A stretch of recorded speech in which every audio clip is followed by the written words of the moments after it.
पूर्व राष्ट्रपति प्रणब मुखर्जी का निधन हो गया है। वो 84 साल के थे।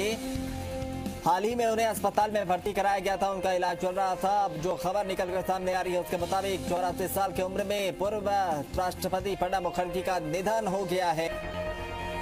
मुद्दों की राजनीति करना जानते थे और यही वजह है कि लंबा अरसा रहा वो हमेशा सियासत की धुरी बनकर रहे, केंद्र बनकर रहे। 11 दिसंबर 1935 को पश्चिम बंगाल के वीरभूम जिले में एक छोटे से गांव में जन्मे प्रणब मुखर्जी को राजनीति विरासत में मिली थी।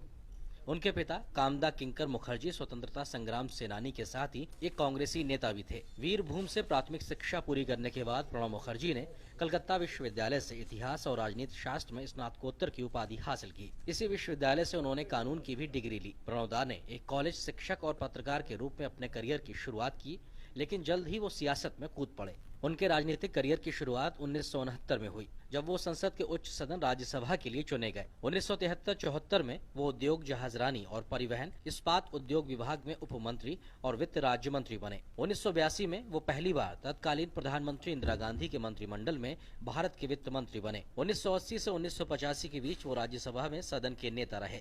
बाद में वे 1991 से 1996 तक वो योजना आयोग के उपाध्यक्ष रहे। 1993 से 1995 तक वो वाणिज्य मंत्री रहे और 1995 से 1996 तक विदेश मंत्री रहे। डॉक्टर मनमोहन सिंह की सरकार में साल 2004 से 2006 तक वो रक्षा मंत्री तथा फिर बाद में 2006 से 2009 तक विदेश मंत्री रहे। प्रणब मुखर्जी 2009 से 2012 तक वित्त मंत्री रहे। इसके बाद यूपीए ने उन्हें राष्ट्रपति पद का उम्मीदवार बनाया और वे चुनाव जीत गए और 25 जुलाई 2012 को उन्होंने देश के 13वें राष्ट्रपति की कमान संभाली। प्रणब मुखर्जी एक ऐसे व्यक्ति हैं जिन्हें शासन का बेजोड़ अनुभव है और उन्हें समय समय पर विदेश, रक्षा, वाणिज्य और वित्त मंत्री के रूप में सेवा करने का बेजोड़ अनुभव प्राप्त है। राष्ट्रपति बनने से पहले वित्त मंत्रालय और अन्य आर्थिक मंत्रालयों में राष्ट्रीय और आंतरिक रूप में उनके नेतृत्व का लोहा माना गया है। वह लंबे समय के लिए देश के आर्थिक नीतियों को बनाने में महत्वपूर्ण व्यक्ति के रूप में जाने जाते हैं, तो तमाम सरकारों में उनकी भूमिका संकट मोचक की भी रही है। सरकार के तमाम मंत्री समूह की अध्यक्षता करके उन्होंने बड़े मसलों को हल किया, तो कांग्रेस पार्टी की सर्वोच्च नीति निर्धारक संस्था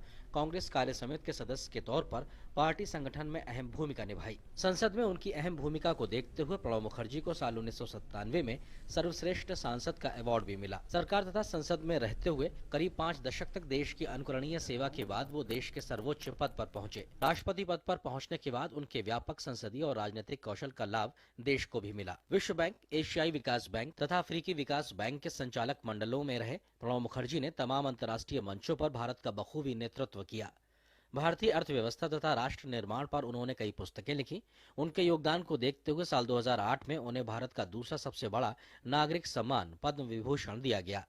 इसके अलावा भी उन्हें देश दुनिया के तमाम बड़े सम्मान मिले। राजनीति के अलावा प्रणब साहित्य संगीत के गहरे जानकार हैं। कला और संस्कृत में उनका गहरा लगाव है। 84 साल के प्रणब ने जो भी भूमिका निभाई उसी को यादगार बना गया।